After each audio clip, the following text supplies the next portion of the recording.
For over 130 years, this ship has been more than a cruise. It's been a lifeline, delivering mail, supplies, and people to tiny coastal towns scattered along one of the most dramatic shorelines in the world. And tonight, we're on board. Welcome to the grand finale of the Three of Us series. This is my mum Tina and my dad Paul. I'm taking my parents on a fun little journey, ticking off bucket list experiences around Europe. I took them in a business class flight for the very first time. They paid though. We hiked the Cotswolds on a 5-day walking tour and even hired a riverboat on the Thames. England? Done. Now it's time for Norway. Mum, Dad and I are boarding Norway's legendary Hurtigruten Coastal Express. But first, to even get here, we had to take one of the most scenic train rides in the entire world, the Bergen Line. Crossing mountains, fjords, and landscapes that look like they're straight out of a different world. This isn't your typical cruise. It's part passenger ferry, part working ship, and part journey of a lifetime. Over the next 2 weeks, we'll sail north, through fjords and fishing villages, across the Arctic Circle, and into some of the most spectacular scenery on Earth. But instead of cramming everything into one video, we're breaking it into 3 exciting parts. We flew from London to Oslo. Yay! A brand new country for Mum and Dad.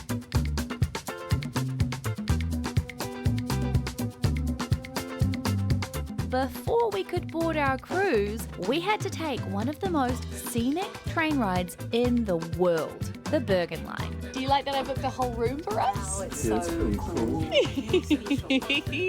Very special. I don't muck around with bookings. And we are right next to the cafe. Dad has not wasted any time in making the most of this private compartment. How's that curtain going there? See you later, suckers. I love my little daddo. Our journey was set. Depart Oslo at 12 p.m, arrive in Bergen around 7 p.m. 6.5 to 7-ish hours of mountains, fjords, and everything in between. I booked directly on the V website, and here's where I got stuck. What seats do we go for? There's the regular coach seating, or something called Plus. And I've got to say, Plus sounded pretty tempting. Comfy seats, extra legroom, power outlets, little pull-out tables, and this is the real winner. Unlimited, freshly ground coffee and tea. Honestly, that alone almost had me clicking book. But then I spotted something else. The compartment option. Basically, your own private little room with 2 sofa benches, space for up to 6 people, and a big shared table. And even though there's only 3 of us, I thought, why the heck not? This whole trip is about making it special. So I booked the whole compartment just for us. It's apparently, according to the website, 190 centimeters by 190 centimeters. So not huge, but it feels like your own private lounge on a train. There are power sockets, USB ports, and plenty of space to spread out all your snacks and cameras, and of course, Mum's endless supply of gossip magazines.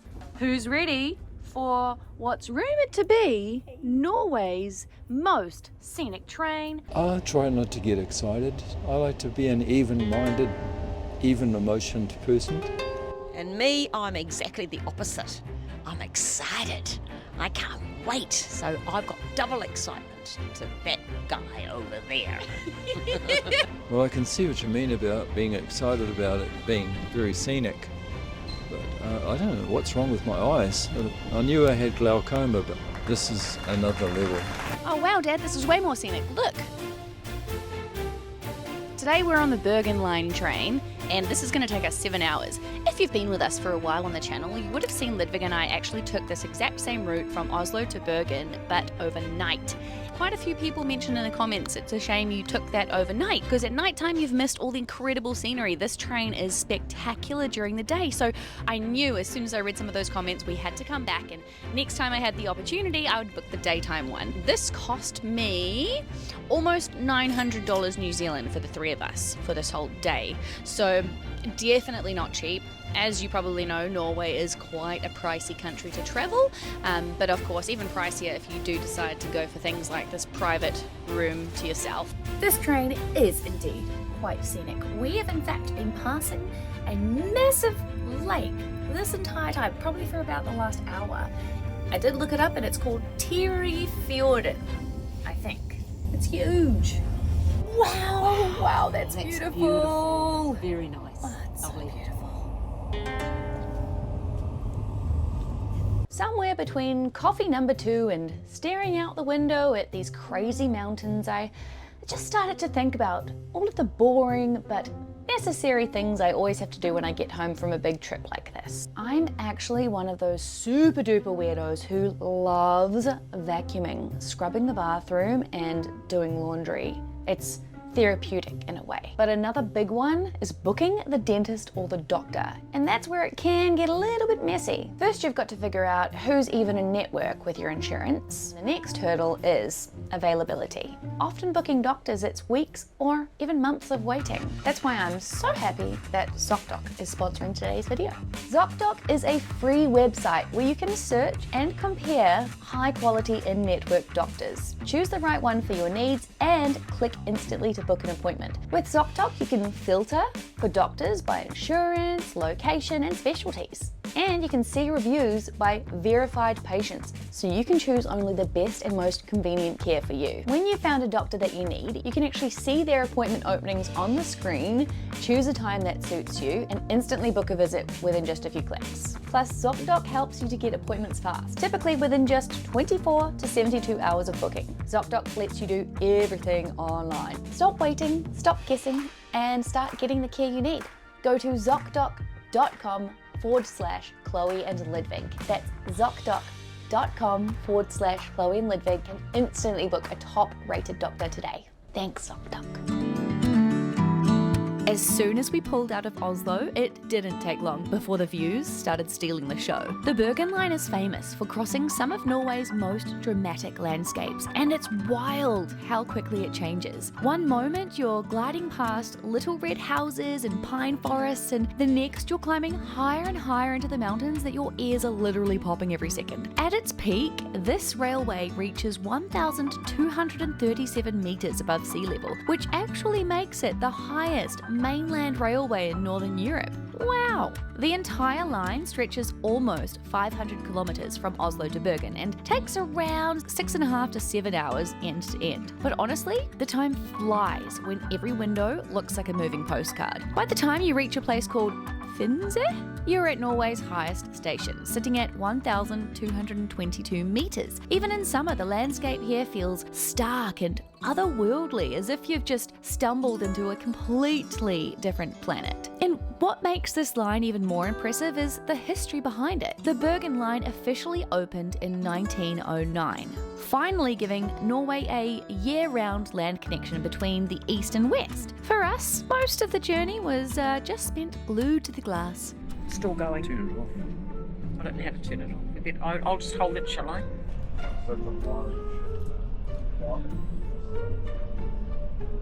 I think it goes that way, because that's the camera. Chloe went out of the carriage for a few minutes and To do a pee-pee. and this little camera fell onto the floor, so I picked it up. And I was being very professional, and I was holding the camera up to the window like that, thinking I realised that I shouldn't have it this way. I had to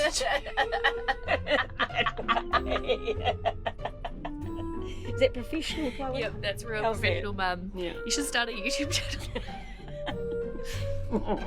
I don't get emotional about these things. I just let them run and look on with amazement. Every few minutes, it feels like the scenery resets itself. And of course, a bit of the classic family commentary, swapping seats for the better view and pointing things out as if the others just couldn't see them either. I always do that.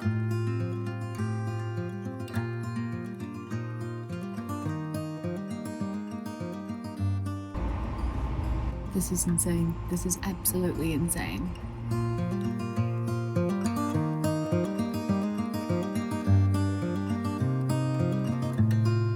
And of course, no train journey is complete without checking out the onboard amenities. Each carriage has a few toilets and washrooms, and in our carriage there was a huge area for luggage and bike storage too. Very handy if you're hauling half your house around like we usually do. But let's be honest, the most important part, the cafe car. Train snacks, am I right? And I'm about to use this word again. It had ample seating. Very ample, in fact. And it's where we spent a lot of time. You'll find shelves of grab-and-go goodies like juice, soda, pre-packaged salads, sandwiches, yogurt, muesli bars and chips. But there's also a proper hot food menu. Think meatballs with potatoes and gravy, lasagna, and so much more. And honestly, we were shocked at how good it was. My parents still keep bringing up those meatballs. There's also a coffee machine serving cappuccinos and lattes. But the real surprise here, they were actually baking fresh cinnamon buns and waffles right there on the train. The whole cafe filled with the smell, and resisting it was pretty impossible. Spoiler,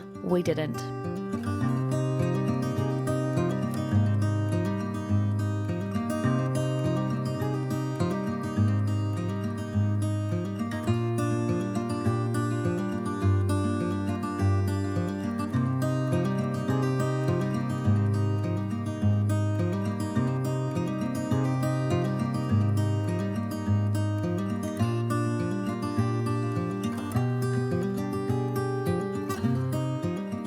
Dad, I don't know about you, but I'm a little bit gobsmacked at this view. It's nice. Just like Ludwig! What do you think, Mum? Eh?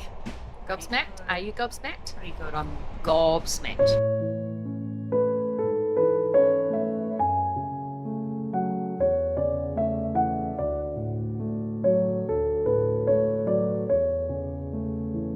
This is just absolutely ridiculous. I can't believe how scenic this is. This is way more scenic than I expected, actually. These views have just continually surprised me. We are here very early September. In fact, it's only the 2nd of September, and there is so much snow up on these really high mountains, and it definitely dropped in temperature. About a third of the way through, maybe halfway through, we started to really notice that it got a lot colder. So it's quite nice. We did bring quite a lot of layers with us and jackets and things, and in preparation for Norway, knowing it can be quite unpredictable and a little bit colder than London. So it would be nice to actually be able to use all of the layers that we brought along with us.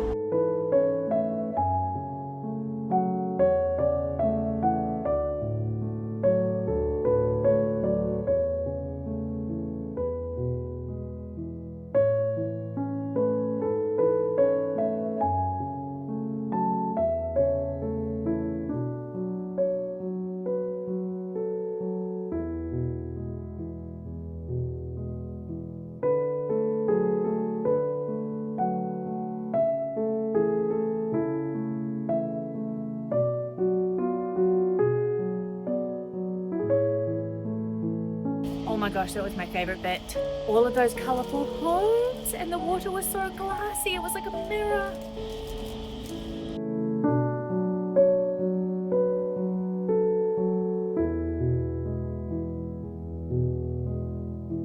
I'm now going to attempt to give you a room tour with my parents in here. Up here we have a bunch of curtains that you can pull across with Velcro.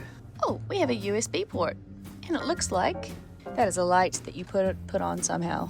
There is a, what Ludwig likes to say, magazine holder, and there is a mirror. Same exact setup on this side. We've got a light, USB, magazine holder, mirror, and behind here you do have lots of windows, so even if you are in your room, you can have windows looking out across the aisle and outside, which is really nice. We've got two big couchy seats on either side. And in the center there, that's actually a middle bunk that pops up, and then above us up here is a top bunk. So this is actually a 6-berth couchette. If you could actually have 6 adults in here if you wanted. And up there we have music control. We've got a nice little AC that works very nicely. I turned that on full blast before and it got really cold, so it's effective. And then there's this lovely long bench here. Mum has filled it up with her gossip magazines. Got leftover potato salad, and I love this table right here because it's perfect for doing work. Plus, underneath there is a USB port, USB-C, and 2 power outlets. We have placed a couple of bags up here We have just continuously said all day how lovely it has been to have our own room. You can have a lot of privacy, you can pull the curtains and the doors shut. You also have the option to leave the doors and the curtains open like we have done most of the day just to see views out both sides. So if you can afford it, I would highly recommend upgrading to the private compartment, for sure. Did we just step into the wrong country? I half expected to see cobblestone Paris, not Bergen. No, it was definitely Bergen, and we had just checked into one of the most beautifully designed and completely over-the-top hotels we've ever stayed in. Welcome to Charmant Hotel, right in the heart of downtown Bergen. This has officially left me gobsmacked. I saw these photos online on hotels.com and I was like, holy moly, that looks, like a way over photoshopped and you don't think it's going to be real. And then you step foot in here and you're like, whoa, those photos did not lie. It's so cozy. It's so cozy. I'm obsessed. They gave him a nice girly room. It's tucked into this super trendy street lined with charming old buildings, cafes and restaurants with lots of outdoor seating, and everything is all within easy walking distance. While in Bergen, I desperately needed to catch up on work, and I parked myself in one of the many extravagant corners of Charmant, opened up the laptop and basically vanished into editing, writing, emailing mode for hours on end. So I decided to delegate. Enter Dad Vlog. Just sitting here looking at this beautiful city. It's the blue sea, the forest in the background, the clean architectural, beautiful buildings, and thinking about the world and the current threat that some leaders are making about nuclear war. And the travel gives you a bit more of an insight about how good it would be if we could just have peace and no wars. I think there's about 70 wars happening in the world at the moment. And if we could just concentrate instead on free trade between countries, helping each other to prosper, and a sharing of art, music, sport, wouldn't it be a better world? Why don't we strive to that? Strive in that direction. This beautiful little cafe or a half latte, and pretty soon we'll take off and we'll get the other half in another beautiful little cafe. We have half a bun each, which is cool, and then as we said, the other half of the latte, we only have a single shot latte, so that's why we can have two. Next, they wandered to the Bergenhus Fortress, one of the oldest and best preserved fortresses in Norway. Parts of it date back to the 1240s, which is actually kind of mind-blowing. It stood guard over Bergen's harbour for centuries, surviving wars, fires, and the occasional awkward dad zoom-in. The highlights here are Hawkins Hall, a medieval stone hall built for King Håkon Håkonsson, and Rosenkrantz Tower, which was part royal residence, part defensive tower. And for all you girls who like long drop toilets, here's a toilet from 1270. And this is the 3rd floor, so it really was a long drop. Dad filmed a lot of stone walls and a few people's feet and his fingers at one point. But hey, the history was definitely there. So that was Bergen, through my dad's camera lens. Honestly, handing the camera to Dad might be the best production decision I've ever made. We found a market we're going to explore. Woohoo!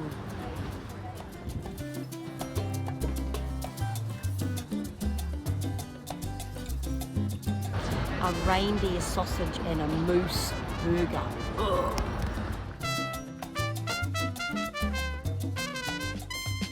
After one last beautiful breakfast at our French hotel, we made our way down to the Hurtigruten cruise terminal. Our ship wasn't scheduled to depart until 8:30 p.m. tonight, so very much the latest cruise I've ever boarded, but the whole process kicked off much earlier. From 1 p.m. we could check in our luggage, such a relief. They took our big suitcases off our hands and promised that they'd be waiting for us in our cabins later that evening, hands-free from that point on, which was lovely. Also from 1, we were able to head upstairs to the Hurtigruten lounge, and wow, what a welcome! Freshly baked pastries, coffee and tea on tap. Beautiful lighting, loads of space and power outlets, all wrapped in this very modern Scandinavian vibe. And yes, the smell of cinnamon buns was following us everywhere in Norway. Not that I'm complaining though. At 3:30, we checked in officially at the desk. The line was decent, but honestly, no worse than any other cruise line. Quick, painless, and then back to the lounge until boarding. I'm so excited, I'm so excited, I'm so excited, I'm so excited to take my parents on a cruise. Oh, got our keys. Wow, that's a lot of stops. We are on here for 12 days and we have 34 port stops. The list of places we'll be stopping, and we've got a list of excursions. And so the little dots on this map here show, as an example, Hammerfest.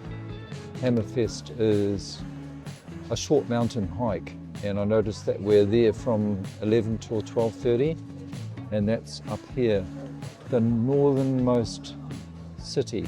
Short mountain hike. And yeah, I can see the excitement in Mum and Dad's eyes. They don't know what to expect, and I honestly don't either, because I've never been on a cruise that is also a working ferry. We'll see.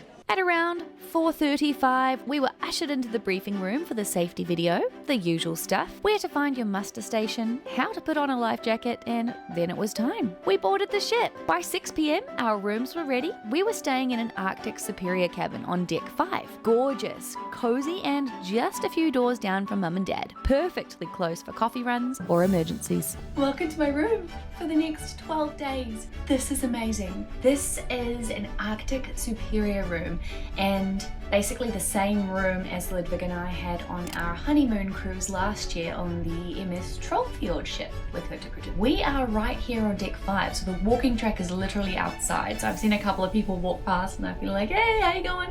Hey, how's it going? This is so exciting. I can't explain my excitement to you on the camera right now. Mum and Dad have never been on a cruise before, and they are walking around like little kids at Christmas time. It's really such a pleasure to see their reaction, and I just can't wait for them to experience all that is cruising, especially on this cruise, because it's more like a ferry than a cruise. So it's going to be fun to compare this to other cruises that I've experienced. I think it's going to be very unique, very local, and very special, and I already know we're going to make some incredible memories on this ship together. This is a very unique ship, very different to the Svalbard cruise we did last year, because we're stopping 24/7. We don't just stop during daylight. 24 hours we're stopping. People are hopping off, people are hopping on. In fact, it's more like a train than a cruise, which is going to be very interesting to experience. So here we have a gym. Fantastic. I've been looking forward to this. And amazingly, they've got a leg press. And I can't wait to exercise the legs on this leg press. Then you've got a rower, cross trainer. Great. Also take the gym. Treadmills. There's a bike there, so anyone can use a bike. And there's a spin bike there. Where we are a little bit short is the upper body. But at least we've got a bench, and it's an adjustable bench. We've got dumbbells up to 14 Ks. The thing that's good is it's going to really stretch our creativity in this gym. Hope there's not too many people at one time. Can you guys see why I love working out now? I bet you can. I bet you can. That's my dad, who I grew up with all my life. Hurtigruten's Norwegian Coastal Express isn't your typical cruise. It's actually part cruise, part working passenger ferry, and even a postal service. That means our voyage isn't just about sightseeing, it's about experiencing Norway the way the locals do, hopping from port to port, day and night. This ship, it doesn't just carry people, it carries everything. Medicine, school books, even fresh bread. We were told that in some tiny towns along the route, the ship is the most reliable delivery service that they've got. There are villages with no airports, no highways, and sometimes no proper road connections at all. Imagine living somewhere that is just so isolated, where the only way to get groceries or even a new washing machine is for it to arrive on this ship. Cars even roll on and off here. It's essentially a floating supply chain, and that's what makes it so different from a typical holiday cruise. You're not just a passenger in a floating hotel, you're a part of a service that real people actually depend on. One of the strangest things to get used to is that the ship, it never really sleeps.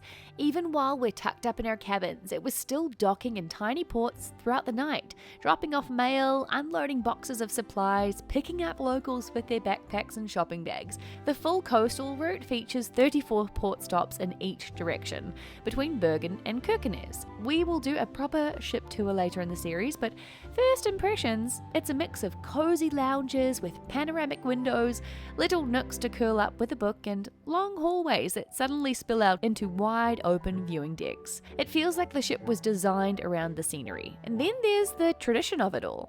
Hurtigruten has been sailing this exact route every single day since 1893. Just think about that for a second. Through storms, through winters, endless darkness, world wars, this service never stopped. Being a part of that, even just for a few days, it feels incredibly special. And then straight into our first meal on board. Dinner was at Torget, the main dining room. And don't worry, we'll be showing you all of the different dining options in these upcoming episodes. There's definitely more than one way to eat your way through the ship. It was a buffet, but not the kind of buffet you might be picturing.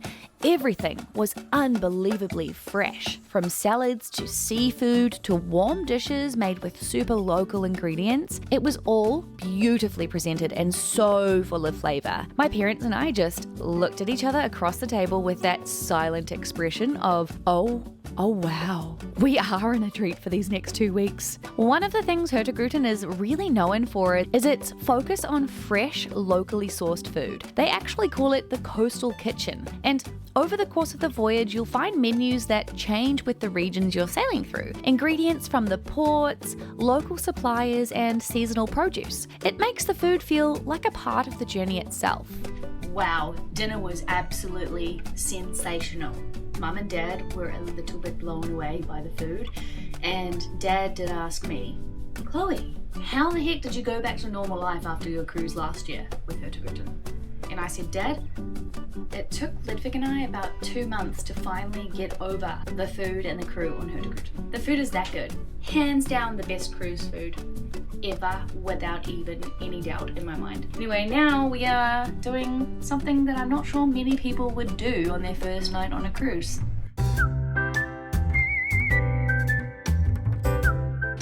So this is a pretty extensive laundry room. We have quite a few laundry machines, washing machines. We've got dryers as well. There is also an iron section. Now we're going up the top because the ship is leaving port. I don't get excited about these things. I like to stay on an even keel. We're about to sail away, and Mum and Dad are currently on the phone to my husband back in New Zealand. Ludi's at home feeding the horses and the chooks, and he's looking after the cats. He's such a good husband. And then at 8:30 that night, it was time to depart Bergen. The sky had slipped into darkness, almost, and the city lights reflected off the water. And there was this magical hush as the ship pulled away from the dock. The glistening reflections, the silhouettes of the mountains in the distance. It was one of those cinematic travel moments you just never forget. Well, that's that. We're all checked in. I have successfully unpacked everything from my suitcase. We have just done about 6 loads of laundry between us 3, and it feels so satisfying to get a whole bunch of stuff clean. Well, that is about wrapping up part 1 of this very special Norwegian adventure. We have some very exciting excursions coming up as well, and it's just going to be an absolutely action-packed 2 weeks. I'm so glad I decided to break this up into 3 parts because there is just so much detail, and I do not want to skip out on any of the excitement just for the sake of putting it into one video nicely packaged. We're spreading it out. We're celebrating this journey, every single detail. I want to take you along without missing out on anything, and I can't wait. Thanks for watching. Thanks for joining us on the train. How easy was that? Getting from Oslo to Bergen ready for the cruise. Yeah, absolutely seamless. I love Hurtigruten. I love them so much. Okay, well, see you in the next episode. Thanks for watching. Bye.